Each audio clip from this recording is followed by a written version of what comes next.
Pastor Montoya para hablar, vaya a saber de qué cosa. Pero hoy comenzaba el programa, querido Pastor, eh, con, eh, con un dato que me pareció. Yo busco de qué manera uno puede salir de la realidad esta que nos toca y me enganché con algo que hacía Petrarca, Francesco Petrarca, el poeta italiano, que Ajá. le escribía cartas a Cicerón, por ejemplo. A Cicerón. Claro, le escribió una carta porque había encontrado, era un buscador de obras clásicas, digo, obras perdidas. Y una vez que encontró obras que no se conocían de Cicerón, le escribió una carta hacia el pasado. Y yo me preguntaba, ¿será hacia el pasado o hacia el futuro? ¿Cuál habrá sido la pretensión del poeta Petrarca? Bueno, todo ese tipo de pelotudeces hago para ver si puedo salir por algún lado del momento que vivimos. ¿Por qué? No, digo, de la situación de el país y demás, ¿no? Pero bueno, ¿Y nosotros a quién le podríamos escribir cartas? no, eso es lo que estaba pensando, no se me ocurre. Bueno, todavía no lo Eh, pensé eh, demasiado. ¿A quién te interesaría? Del pasado tiene que ser, porque Cicerón A Macedonio Fernández, pero ni las leería. no sé. ¿Quién? Macedonio, y Claro, difícil que obvio. las pueda leer, ¿no es cierto? Pero, digo, porque los ojos no funcionan Mm, una vez que uno ya no está. ujú. Pero bueno, eh, no sé, no sé, ¿vos escribís cartas? ¿Se escriben cartas todavía? No. Eh, eh, me, ¿Pero escribiste? sí, obvio, muchas. Eh, ¿Muchas? sí, muchas. No, yo no. Vos sabés que, no, porque debe ser porque estoy muy entretenido con un libro de viajes que edita una editorial acá de Córdoba que se llama Fruto de Dragón. Y edita a una chica y un fotógrafo, ¿no? Pero la chica es un viaje, son libros de viaje los que publica, muy bonitos, una edición hermosa. Y ¿sabes qué hace? Siempre encontrar el recurso para contar algo, tenés que encontrar el interlocutor. A ver, sería el otro al quien le hablas dentro del propio libro, no, que ya no es el lector, después será el lector. Eh, es con quien yo de alguna manera estoy hablando, a quién le estoy contando, a quién me dirijo.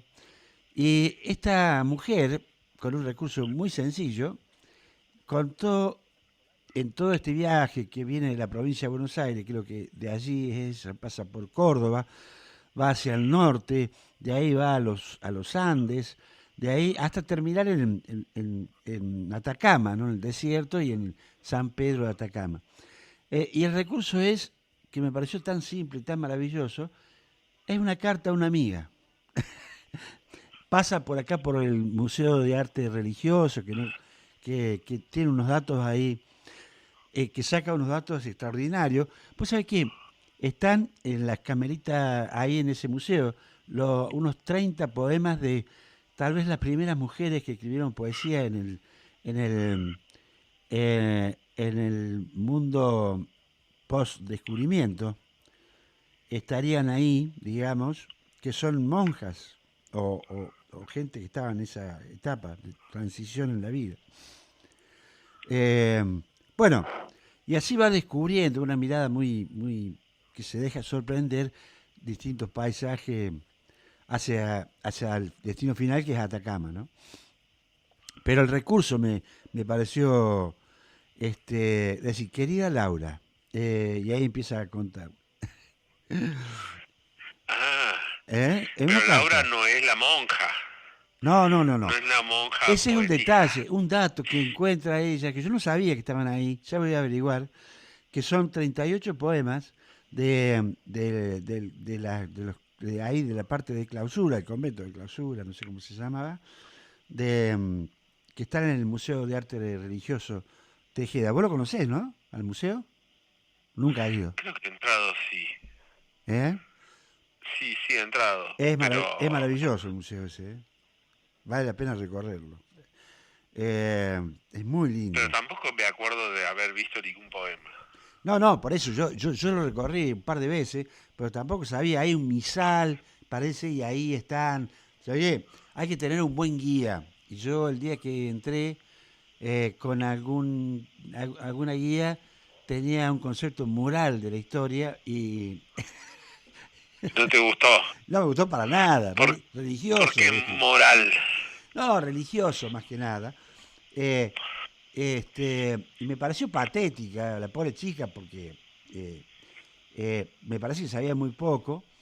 Y imagínate que viene un tipo de gente que viaja y que se dedica a ese tipo de cosas y se encuentra con una guía de tan limitada en el conocimiento de, de lo que está Ah, por el camino que te está guiando y encima con derivaciones religiosas, ¿viste? Y así como bajando línea. No, bueno, patético, ¿viste? sí, no lo imagino. Porque es verdad que haya un guía Mm, que tenga algún entusiasmo exactamente. por transmitir. A mí me pasó en esta misión que fui de Santa María la Mayor, Ajá. que te contaba cuando volvíamos de misiones, Ujú, pasamos por ese lugar y realmente la, la, la idea esta de contar la vida ujú. de los De los jesuitas jesuitas. y de la colonia sería, no, ¿cómo sería? La comunidad aborigen Claro. de la Sí. intención de rescatarlos y qué sé yo, Ujú, que ella tenía, me mm, pareció como una especie de entusiasmo, porque yo dije algunas cosas y me acuerdo que la contestó ella, ajá. eh, diciendo, por ejemplo, había muerto ahí un astrónomo, que ahora no me acuerdo cómo se llamaba, pero un jesuita que era un científico, sería así, un Ajá. científico. Y Yo ahí, había comentado qué hacía acá un astrónomo, claro, y entonces ella dijo es la guía que te que tocó había ahí. La- la las, guía, y entonces ella dijo que bueno, que en realidad el astrónomo ah, había eh, permitido, había hecho cálculos, había diseñado los relojes de mm, sol y había orientado, contribuido a orientar las plantaciones y mirá. había la racionalización del tiempo y del espacio. Yo me acuerdo Mm, que esa fue la forma de conservar mi ignorancia, porque en realidad uno dice una generalización así claro.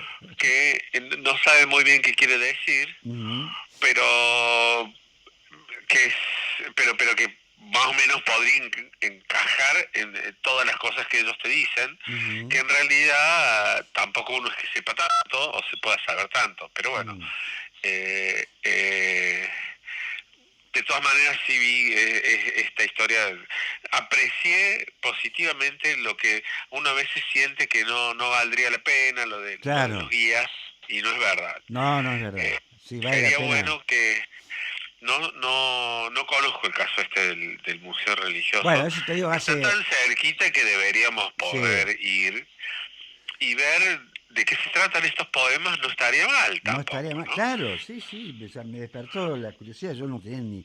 Mirá que hay cientos de escritores, nunca, nunca me enteré de este detalle. Viene una señora de la provincia de Buenos Aires, que debe ser escritora o no sé, no tengo los antecedentes, pero ella, Y te largo un dato así, que es claro, así como maravilloso. maravilloso Ujú, claro, porque imagínate que en esa época ujú, pocas mujeres deben haber sabido leer y escribir, exactamente, claro. ¿no? Ujú, De esas personas que sabían leer y escribir, ¿cuántas habrán escrito poesía? Muy ujú, pocas aún, muchas menos aún, y que sobrevivan en un y que hayan llegado hasta nuestros días, algo. Claro, sí, Sería, sí. por lo menos es curioso Mm, e interesante. claro, eso Bueno, me llamó la atención. sí. No, bueno, Eh, eh, encontrarse y con guías. aparte está ahí en un lugar por el que uno pasa todos los días, es to- decir, de donde vos Yo estás, 3 veces 4 por día. claro. Y yo también trabajo cerca, Mm, sé que mm. podría ir. Bueno, vamos a probar. A lo mejor tenés Eh, suerte con la guía, o el guía, no sé. Bueno, a mí me tocó esa circunstancia, capaz que ahora es otra. Eh, Todo, pero yo me imagino que todo eso está limitado por la eh, esta poca importancia que, claro, a lo mejor son chicos que son de turismo, egresados de turismo, que están en una pasantía, ¿no? Entonces, me parece que debería trabajarse con más seriedad eso. Estoy hablando de oído, pero yo me quedé pensando después de esa visita, digo, y algún dato tenía, creo que eran una especie eran todavía estudiantes o pasantes. Imagínate, hacían lo que podían, pobrecitos también. No había mucho. Pero, pero claro, semejante sitio, mínimamente, se debe tener gente muy capacitada, ¿no? Para ilustrar a los visitantes, que es gente de todo el mundo. sí, y que para que sea algo diferente de lo... Claro. Bueno, no sé, no sé si yo puedo ponerle algo de gracia al asunto de... Porque digo, creo que escribí 2 cartas en mi vida, Ah, bien, ¿no? volvamos a la Dos o carta. tres cartas. Mm. eh, que además no recuerdo, no sé si fueron contestadas, Mm. eh, ni me acuerdo. eh, no me es fácil escribir, intentar comunicarme por escrito de ese modo, Ajá. ¿no? Nunca me fue fácil y bueno, y ahora con los mails tampoco, ¿no? Es verdad que uno los puede contestar o algo así, pero ahora incluso ya casi no se mandan mails, ¿viste? No, Porque cuando uno tiene una voluntad de comunicación, lo que uno hace es un WhatsApp y ya está. claro. Y mails mucho menos. Por lo menos yo, antes había alguna comunicación por mail, ahora es muy poco, no Mm. sé. Sí, yo Pero la utilizo acá, digamos, casi laboralmente por esas cosas, pero sí es cierto. Como hay varias maneras de comunicarse o de contactarse, digamos, así que bueno, ha quedado un poco en pero desuso.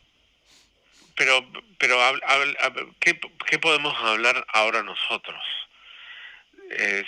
Que una carta al pasado sería como una especie de ficción de algo que uno querría Mm, decirle a alguien ujú, de una manera así como oblicua, ¿no es ujú. cierto? Claro. Eh, es decir, porque pone al lector en la posición de alguien que está Mm, leyendo algo un poco artificioso, porque pensemos que sería claro. eh, eh, algo inverosímil. Ujú, O sea, no podría ser verdad nunca porque ¿qué tendría que pasar para que pudiera ser leída eso? Tendría que resucitar Cicerón. claro. Y entonces, no me imagino qué es lo que habrá escrito Petrarca, pero imaginemos nosotros, vos dijiste Macedonio, bueno, ¿y Mm. qué le dirías a Macedonio? Eh, yo tendría que pensarlo un rato. A lo mejor Claro, algunas porque cosas en realidad, muy sencillas. claro, uno hay que, para mí, si yo pudiera conectarme con alguien del pasado, Mm, imaginarme que estuviera vivo, no creo que sería un personaje famoso, no, o sea, claro. alguien que no sería conocido por mí, sino, no sé, no me imagino otra persona que mi madre, No, claro, no, pero yo me pero no, presentaría, puede ser mi padre, pero yo me presentaría a mi, a mi abuelo, por ejemplo, me parece que yo no lo llegué a conocer. Eh, este, No, porque había una película una vez ujú, que no sé, por una radio o algo así, ujú, alguien se comunicaba con con el padre, creo que era, o algo así, sí. mm, Entonces era como si hubiera mundos paralelos, en ajá, tiempos paralelos, y entonces alguien del futuro se comunica claro. con alguien unos años, unas Mm, décadas anterior. ujú, Entonces le puede advertir, por ejemplo, mm. sobre algo que podría Yo creo ocurrir. que Petrarca, como era un tipo, digamos, un poeta, filósofo, qué sé yo, la idea de utilizar el recurso de darle noticia a Cicerón que había encontrado sus obras perdidas, eh, es una carta al futuro, a la eternidad, digamos. ¿Por qué? ¿Quién va a leer esa carta? En realidad no Cicerón, sino los que vienen. Ajá. ¿No te parece? Y sí, a mí siempre me ha resultado también como misterioso Ujú. que un escritor eh, tiene como la idea de trascender por medio Claro. de lo que escribe, ¿no? Que Hay que trascender a través de cuando una estafa. trascender, trascender por una estafa que te sale bien, Que te sale bien. Claro. claro. Entonces, lo que haces es por escrito. Una estafa literaria eh, estoy hablando, no estoy hablando de otra Ah, cosa. una estafa literaria, Claro. no, no, yo pensaba si es una estafa que te sale bien, no tiene, porque literaria no hay mucha plata, Mm. No, digo, te ¿no? sale bien en el sentido de encontrar un recurso para engañar a los lectores. En el caso en el que hubiera lectores, En el a mí caso que eso ya me hubiera. cuesta imaginar, Siempre ¿no? me hace Cucurto, que es un escritor muy interesante, que se ocupó de todas las movidas de la cumbia. Bueno, en su momento, hace algunos años, pegó llamó mucho la atención. No sé qué será la vida de Cucuto, pero cuando vino acá a Córdoba, se lo invitaron, claro, como estaba de moda, se peleaban las celebridades cordobesas para invitar a una fiesta. Y, y él, un día, yo le hago una nota acá en la radio y me cuenta, fuera del micrófono, y me dice, yo estaba en esa fiesta, me dice Omar, y yo veía cómo era todo ahí adentro, y dice, yo me tengo que poner un negocio, una verdulería, algo, porque tengo que aprovechar este momento, porque algún día esto me van a descubrir. Sí, Y me van a destruir, dice, me van a descubrir, me van a destruir. Entonces, tengo que darle utilidad a este momento y ponerme un almacén, qué sé yo, un negocio que funcione. claro, no sé, yo, Mm. bueno, en realidad, eh, cambiando totalmente, porque Sí. no encuentro, eh, me puse a ver, porque acabo de corregir ya un curso nada más de un sexto que al final nos quedamos con un solo tema, Ujú. que era distinguir en el segundo trimestre Ajá. entre los filósofos clásicos, entre Sócrates y Platón, distinguir a ambos, a Mm. Sócrates de Platón, sería así. Ujú. ¿Qué diferencias hay? ¿Qué sé yo? Y eso era algo que tenían que pensar ellos a Ujú. partir de algunas fuentes y algunas conversaciones que han tenido conmigo. Ujú. Pero acá estoy sentado frente al teléfono, Mm. frente a la computadora, en el teléfono, digo, frente al... Y entonces puse Sócrates y Platón en Mm. Google y dice, ¿cuál es la relación que existe entre Sócrates y Mm. Platón? Mm. la pregunta es relacionada, ¿no? Mm. Dice, Platón es el gran discípulo de Sócrates. Como tal, su obra toma gran parte del fundamento metafísico de su maestro. Algo que no se entiende. ¿Qué quiere decir esto de tomar gran parte del fundamento? Tomate de un poquito del fundamento metafísico. No, no, no, te estás excediendo, eso me parece demasiado. ¿Qué quiere decir esto? Aun cuando lo despliega e introduce novedades que suponen cambios sustanciales. Una vez que leo esto me doy cuenta, esto yo lo leí. ¿De dónde En, soñaron? no, esto lo leí en las pruebas que me escribieron los chicos. Era el libro abierto, se podían consultar todo. Y estos estúpidos, digo, el estúpido soy yo en realidad, copiaron esto que no tiene ningún sentido. ¿No? Porque es verdad que digamos, es verdad que, bueno, no sé quién escribió esto, por qué quedan, cómo hacen para que queden estas preguntas guardadas Y y eso, respondidas. de acá a 100 años es lo único que va a sobrevivir de estos filósofos. Ese texto. Claro, un texto que va a decir, toma gran parte del fundamento metafísico de su maestro. Ajá, ¿cuál es el fundamento metafísico? Yo decía, eso no tiene ningún sentido cuando lo leía en mis alumnos. No sabía que esta era la fuente. Eh, bueno, ¿por qué? Pensaba yo, ¿por qué? ¿Qué es lo que hicimos? ¿No? La idea era, bueno, formarse alguna pues yo pensaba, en realidad, en filosofía hubo un problema que era, eh, eh, como la historia era como lo que vos pusiste de Petrarca, es decir, había un montón de obras perdidas, Claro. algunas se recuperan, las obras de Platón no se perdieron, están ahí, pero bueno, estaban en desorden y son muchos diálogos, Claro. y entonces Sócrates, ¿cómo nos hacemos una idea de Sócrates? Si Sócrates aparece, por ejemplo, con una serie de nociones en el banquete, y con otras nociones diferentes o con otras perspectivas diferentes en la apología.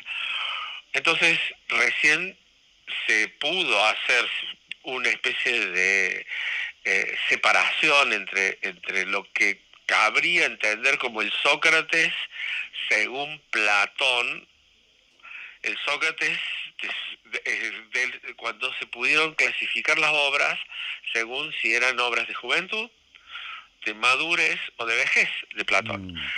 En las obras de juventud él permanece fiel al maestro, o más fiel al maestro, y en las obras de madurez él ya introduce sus propias teorías. Por ejemplo, la teoría de las ideas es de Platón, pero la palabra idea, como en el sentido de concepto, es de Sócrates. Sócrates, nosotros, pero el concepto no es una palabra griega, es una palabra latina. O sea que nosotros usamos la palabra concepto para lo que Sócrates usaba la palabra idea. ¿Y cuál es la diferencia? Bueno, Platón decía, bueno, en realidad podemos decir que es una idea, y la idea es algo real, cuya existencia se puede captar mentalmente como algo separado y diferente de lo real, de lo sensible, de lo sensorial. Esa idea esa propuesta sería así, de un plano puramente inteligible. ¿Ves? Es una palabra inteligible que he descubierto que resulta poco inteligible. Porque los chicos me la preguntan al comienzo de año, al mes siguiente me lo vuelven a preguntar, y permanentemente me están preguntando, pero profe, ¿qué quería decir inteligible? No. Y voy a decir, bueno, que se puede entender, quiere decir inteligible, que se puede leer dentro, ¿no? Se puede descifrar, que se puede comprender. Pero comprender o entender no es lo mismo que ver. Ver es porque esa es la metáfora o la forma de hablar de Sócrates. Él pensaba que podíamos, analizando lo que decimos, descubrir los criterios de reconocimiento que aplicamos. Supongamos, tengo un libro frente a mí. ¿Qué libro? ¿Cómo sé que esto es un libro? ¿No es cierto? Supongamos, tiene un cierto tamaño. Un tamaño le podríamos llamar mediano. Está compuesto, tiene tapas, tiene hojas. Todos los libros tendrán eso. Sí, es necesario que lo tengan. En general, es como una condición de reconocimiento el que un libro tenga esa estructura, porque hojas sueltas también tienen que tener algo escrito, ¿no es cierto? Bueno, esa era la idea de la propuesta de Sócrates, que es, observando los casos ejemplares, hacer como una descripción de los rasgos característicos de las cosas, y entonces de ese modo obtener un concepto, pero no hablamos de una idea que uno tiene que borrar lo que ve para poder, en un sentido puro, descubrirla como si fuera una idea, la idea de un triángulo equilátero. Claro. ¿Cierto?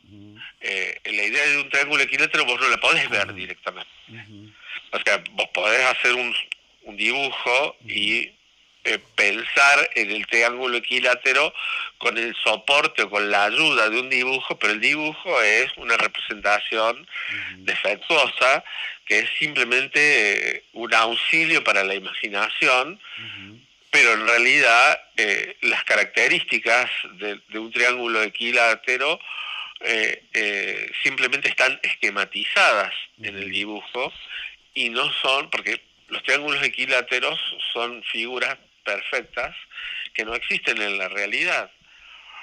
La realidad se parece, a veces hay cosas que parecen triángulos, hay cosas que parecen triángulos equiláteros, pero los triángulos equiláteros están en un plano diferente porque no tienen ni color, ni peso, ni olor, ni sabor, ni textura, son inteligibles, no sensibles. ¿Ves? Esa diferencia es justo la diferencia platónica. No sé si acabo de explicar algo de esto, con esto digo, pero al final a lo mejor estoy siendo más confuso de lo que soy habitualmente con mis alumnos, pero esa partición entre lo sensible y lo inteligible, eso es platónico. En cambio, Sócrates no separa para abandonar una parte, y lo que habíamos hablado la otra vez es buscar trascender con su pensamiento hacia otro mundo. El espiritualismo es platónico, en cambio Sócrates dice, bueno, una parte nuestra sería la personalidad, o lo que podríamos llamarle alma. Esa parte depende, tu calidad moral es la calidad de tu alma, de tu personalidad. Pero cómo vives y mueres, cuando muere el cuerpo o eso, de eso no se pronuncia. Tiene algunas conjeturas, pero no pretende saber, como sí Platón, que el alma es inmortal y que el alma es la esencia de la persona y que es separable del cuerpo. Eso es Platón. Bueno, esa sutileza para mí es algo que parece una cosa arcaica o insignificante, pero desde otro punto de vista, lo que hace Platón es lo que hace muchos después de él, que es una filosofía que se va del plano de la comunicación común y se vuelve sectaria y se vuelve contemplación aislada y separada de la vida común. En cambio, Sócrates vivía en la vida común y trabajando sobre las mentes de los demás o sobre la propia mente, ¿no es cierto? Pero promoviendo este tipo de ejercicio, una especie de ejercicio y no una especie de separación del resto del mundo y una Ajá. especie de sería así, de sabio místico aislado. Eso sería una especie de sabio teórico platónico. En Ujú. cambio, eso no tendría sentido para el tipo de filosofía que hace Sócrates, que Sócrates deambula por la ciudad tratando de promover el pensamiento crítico. Ujú. Esa actividad que es la que me simpatiza a mí más, Ujú. que es la actividad esta de observar nuestras fallas, ¿no es cierto? Cómo las fallas, ¿qué, qué quiere decir? Para mí, el, a ver, si uno empieza a discutir con una persona sobre cualquier cosa, que ahora las cosas que han sido más, más, más problemáticas para Mm, nosotros, por ejemplo, lo que ha pasado el otro día, sí. eh, y en relación con los discursos del odio, preguntarse por qué surge ese odio, Ujú. ¿no es cierto? Creo que lo hemos planteado antes de que pasara, y que eso, pero ¿por qué Sí. surge el odio entre personas que, por ejemplo, piensan Bastante igual. ¿cómo? Que piensan como, Mm, por mm, ejemplo, yo siempre te ponía el caso de este empresario que vació su empresa, que se llevó la plata afuera y que vive mm. en un edificio donde vivía antes la Susana Jiménez, ¿no? En Buenos Aires, y ese tipo que dejó en la calle, o sea, sin indemnización, a Mm, trabajadores que trabajaban en su empresa. Todo ujú, esto contado por él mismo, no ujú. quiere decir que yo lo investigué ni nada, él me contó que hizo eso, no sé por qué me lo contó, pero bueno, ese tipo Mm. odia a Cristina porque es una chora. Claro. Ese tipo sabe que, como saben todos los empresarios, Ujú. que de lo que se trata la obra pública es de eso, del choreo, Mm, sí, ¿cierto? Lo saben, desde hace, y desde siempre. no es desde siempre, es como el deporte nacional, es decir, está el fútbol Mm, y la corrupción, para mm. decirlo así, como las características. Bueno, pero entonces, De ser argentino. ¿de dónde viene que vos te enojes Mm, con tanto. una persona, tanto con una persona y no con la otra, que las dos hacen lo mismo? Te tenés que dar cuenta de que no puede surgir de la corrupción, Mm. porque vos decís, está el corrupto uno y el corrupto dos. ¿Y por qué te enojaste con el corrupto dos? ¿Por qué es mujer? Claro. No, no creo que sea tan machista o qué sé yo. No, Por lo menos no lo no, podría admitir, ¿no es cierto? No lo podría admitir, porque a vos te molesta, ¿qué te molesta más? ¿Que robe un hombre o que robe una Mm. mujer? Y no sé, no me importa Pero el género. al corrupto argentino lo que le molesta, digamos, bueno, si bien hay un juicio ahora con Cristina, no sé, no se ha podido mostrar nada, digamos, parece que la cosa más o menos viene por ahí. El tema, pero gracias a los medios ya es caso juzgado, es una chora, una ladrona. Eh, lo que el corrupto argentino en general, somos todos, toda la sociedad de punta a punta, de extremo a extremo, lo que no perdona es que seas descubierto. Eh, Porque descubrir al choro es descubrirte a ti mismo, amigo.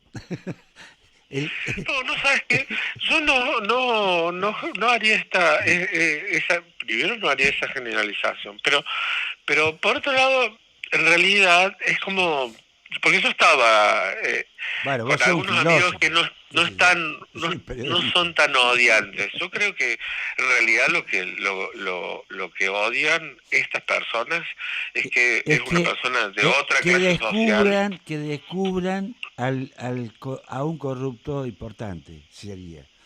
Porque en él se ve descubierto él mismo. Hoy sabe que mañana puede correr esa suerte. Eso es lo que le da No, temor. Eso lo crea Supongamos, este temor. tipo que te estoy diciendo era amigo del gordo que choreaba Gordovalor. para Menem, de Gostanian, Costaña. ¿no es cierto? Es más, estuvimos ahí en Punta del Este y estaba en un barcito, Mm, pensé, este tipo, y entonces ese tipo hablaba de la hija de Gostanian, que estaba ahí al lado, que Gostanian era un tipo, bueno, no importa ahora, mm. estuvo, creo que en la Casa de la Moneda, Sí, el sí, sí, Gostanian claro. este. Bueno, esa no es el delito en sí, ni Mm, la posibilidad de ser descubiertos lo que les molesta. Lo que les molesta es que es alguien mm. que no pertenece a su círculo Ah, y eso sí. que es como si hubiera usurpado un Claro. papel que les corresponde a ellos, Mm. ¿cierto? Porque si vos venís Sí, sí, sí. de una familia que se Por dedica a eso, eso los supongamos sectores Macri, oligárquicos, digamos, del país odian tanto al peronismo, ¿no? Es decir, se han creo metido. que en el fondo hay algo de eso, pero incluso reproducido, porque, puedo decir, hay un montón de... A Cristina la odian un montón de gente Mm, de clase media que no son oligarcas. claro, pero Eh, aspiran. puedo decir, le metieron ese rollo, Mm, pero bueno, ponele que se lo hayan metido mm, los medios de comunicación. Ponele. Pero ¿cómo lo aceptaron? ¿Por qué claro. tiene que haber sido tiene que haber tenido una Y repercusión claro, íntima, entra ¿no es cierto? cómoda en tu subjetividad, entra. Eh, Claro, yo hablaba esto con la madre de Salvador también mm, anoche, de cómo en sus grupos mm, la gente oscilaban en muchos cordobeses oscilaban entre los que pensaban que era una operación, ah, una sí, farsa, sí, digamos, sí. y los que se lamentaban de que no lo hubieran matado. Bien. Digamos. Mm, Los dos, pero ¿por qué? De nuevo, los dos mm, tienen el desprecio mm. y el odio por esta persona porque dicen que porque es corrupta, pero de nuevo, es corrupta y no lo es Macri. Claro, sería el tema. Sería lo que ella mostró es un Mm, mm, empleado que hacía suyo, mm, porque era un funcionario López, mm. era un funcionario suyo, de su marido también, que durante su gobierno hacía negocios, mucho más Bueno, negocios eh, con el sector de Macri que con los claro, propios, ¿no es claro. cierto? Y entonces eso no lo exculpa a ella, pero sí te muestra una Me realidad. dice Casabecchia, hablando ayer de cine, me contaba esa filmación, dice, mirá, la filmación no es una filmación casera, casual, no, no quedaría nunca tan claros, quedarían claras es una esa filmación de los bolsos al convento está producida por quienes filman, digo, los que filman no son No son